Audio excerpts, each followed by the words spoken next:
1942 eta 1943 urteak gogorrak izan ziren Atlantikoa zeharkatu nahi zuten zamaontzientzat. Ondoratzen errazak ziren barkuok Alemaniar itsaspekoentzat. 1941 eta 1944 urteen artean, Alemaniarren mendean izan zen Hendaiatik ipar Lurmuturrerainoko itsasertza. Aitonak kautxu fardelak aurkitu zituen behin Frantziako kostan arrantzan zebilela, naufragio baten aztarnak. Ondo gogoan du gure amak Aitona kautxuaren diruarekin erositako zapata berriekin agertu zen egun hura. Alaba bakoitzarentzat pare bana ekarri zuen. Mielek, behin Galizia aldean jaso zitzaiena ere kontatzen du. Handik zebiltzan hegaluzearen atzetik. Kostera luze zijoala eta ontzia pintatzea otu zitzaion Lemasaineri.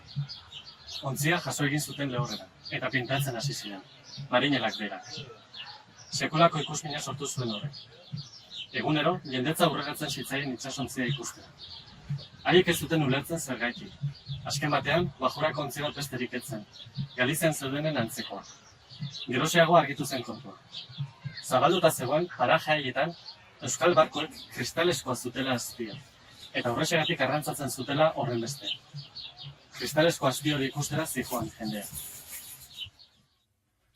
Euskal portuetako barkuak ez ziren izango ez azkarragoak, eta haien arrantzak ere besteen parekoak izango ziren, baina distantziak beti sortzen du misterioa, mitoa.